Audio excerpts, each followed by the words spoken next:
नाज़रीन अस्सलाम वालेकुम। आज मैं चाह रहा था कि अमरीकी सदर डोनाल्ड ट्रंप का जो स्टेटमेंट आया है अफ़गानिस्तान के हवाले से, उसी हवाले से मैं एक अपना तजिया शेयर करना चाह रहा था। वजह उसकी यही है कि अक्सर लोग उसने जो रूस के बारे में या इंडिया के बारे में या पाकिस्तान के बारे में लोग कहते हैं सीरियस नहीं लेते। हमें उसको सीरियस इसलिए लेनी चाहिए कि ये जो ट्रंप ने जो कुछ कहा है ठीक है या गलत है, हम उसी बहस में हमने नहीं पढ़ना है। लेकिन एक बात है कि ये अमरीकी सदर का जो अफगानिस्तान के हवाले से जो विजन है वो शो कर रहा है। दूसरा उसकी जो फ्रस्ट्रेशन है अफगानिस्तान में, जो स्टेलमेट अभी कई सालों से है, उसको तकरीबन 2010 ऑनवर्ड जो है वो स्टेलमेट और उसकी जो फ्रस्ट्रेशन है वो शो कर रहा है। इससे मुझे तीन बातें नज़र जो है मैं समझता हूँ कि वो सामने आती है। नंबर वन, अमेरिका ने जो ऐलान किया था कि 14,000 में से जो 7,000 फौजियों ने जाना है, मेरे ख्याल में वो कंफर्म है। इसलिए कि डोनाल्ड ट्रंप कहता है कि अभी अफगानिस्तान में जंग लड़ना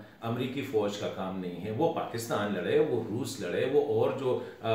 जो पड़ोसी ममालिक है ये उनका काम है, ये हमारा काम नहीं है कि 6,000 किलोमीटर, वो कहते हैं कि 6,000 किलोमीटर दूर जाके हम वहाँ पे अपनी अफवाज जो है उसको इंगेज करें। इसका मतलब ये है कि किसी भी टाइम वो विड्रा कर सकता है, नंबर वन। नंबर टू, वो जो अगर कह रहा है कि हिंदुस्तान के बारे में कि हिंदुस्तान, मोदी मेरे साथ जा रहा था और उसने कहा कि हमने हिंदुस्तान में अफगानिस्तान में लाइब्रेरी बनाई। कहते हैं लाइब्रेरी क्या चीज़ है? मैंने कहा थैंक यू वेरी मच, बहुत बड़ा काम किया है, ये मॉक क्या है। लेकिन इससे वो शो क्या कर रहे हैं? वो शो ये कर रहे हैं कि देखो बाकी दुनिया क्या कर रही है अफगानिस्तान में, हम billions and billions of dollar invest कर रहे हैं, लेकिन बाकी दुनिया एक लाइब्रेरी बना के वो इतना प्रोजेक्ट करती है जैसे कि बहुत बड़ा काम हो। इसका मतलब ये है कि डोनाल्ड ट्रंप शायद आइंदा के लिए उसकी ये पॉलिसी अफगानिस्तान में मजीद डॉलर पंप करना जो है, शायद इस पर वो थोड़ा सा वो कदम लगाए, तो इस मसले को भी सीरियस लेना चाहिए। तीसरी अहम बात जो उसने अमरीकियों को की है और जिसमें पाकिस्तान के लिए, रूस के लिए, चाइना के लिए, सब के लिए, अफगानिस्तान के लिए स्पेशली जो सबक है वो यही है कि उसने कहा है कि रूस और अमेरिका दोनों को इक्वेट किया है कि हम भी वहाँ पे गए दहशतगर्दों को के साथ लड़ने के लिए, क्योंकि दहशतगर्द अफगानिस्तान से आ रहे थे अमेरिका पे हमला करने के लिए। कहते इसी तरह रूस जो कि सोवियत यूनियन था वो भी वहाँ पे दहशतगर्दों के खिलाफ लड़ने के लिए गया और उसने कहा कि ठीक किया है। और क्योंकि यही दहशतगर्द वो समझ रहा था कि सोवियत यूनियन आके लोगों को तंग कर रहे थे, तो कहते ये ठीक, अभी ये स्टेटमेंट जो है गलत है या ठीक है इसमें नहीं पढ़ना है हमने। लेकिन इस जो शो कर रहा है वो यही शो कर रहा है कि अमेरिका के अवाम को प्रेसिडेंट ट्रंप क्या कह रहा है कि वो सोवियत यूनियन था, लेकिन जब दहशतगर्दों के खिलाफ वहां गया और इसी तरह टफ फाइट रही, लॉन्ग वार रहा, तो सोवियत यूनियन से वो श्रिंक होके रशिया बन गया। तो यही एक इंतबाह किया है, खबरदार किया है अमेरिकी अवाम को कि अभी मौका है, हमने उधर से निकलना होगा, वरना अगर वो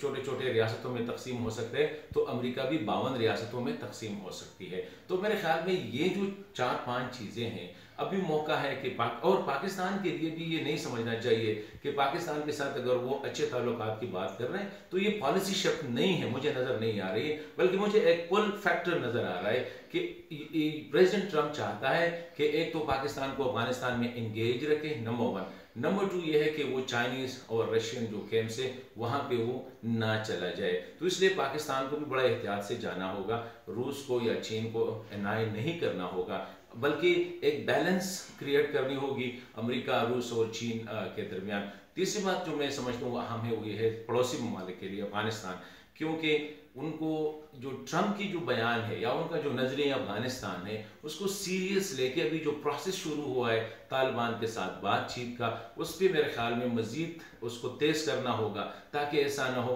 ट्रंप जैसा बंदा किसी भी वक्त अगर उसने ऐलान किया कि पुल आउट फ्रॉम अफगानिस्तान, जिस तरह उसने कहा हेल आउट ऑफ अफगानिस्तान, तो वो जो होगा उसका पोस्ट जो सिचुएशन होगा वो एक नाइटमेयर होगी पाकिस्तान के लिए स्पेशली, और ईरान के लिए, और खित्ते के और ममालिक के लिए। तो ये बेहतर होगा कि अफगानिस्तान भी थोड़ा सा रियलाइज करे, क्योंकि किसी भी टाइम अगर अमेरिका निकल गया तो मैं समझता हूँ बगैर हालात को ठीक किए हुए तो ये अफगानिस्तान के लिए एक और सिविल वार का एक डिकेट शुरू होगा, जिसमें कभी इस्माइल खान लड़ेगा, कभी मशरकी वाले लड़ेंगे, कभी मगरबी वाले लड़ेंगे, कभी मरकजी वाले लड़ेंगे, और ये एक सिलसिला दोबारा शुरू हो जाएगा। तो फिर रेफ्यूजीज का मसला होगा, फिर लॉ एंड ऑर्डर का मसला होगा, फिर दहशतगर्दी का मसला होगा। इसीलिए इन बातों को बजाय इसके कि हम मजाक खेज ले लें, इनको सीरियस लेके अफगानिस्तान के मसले पे हर एक ने अपना किरदार जितना जल्द हो सके वो हमें अदा करना चाहिए।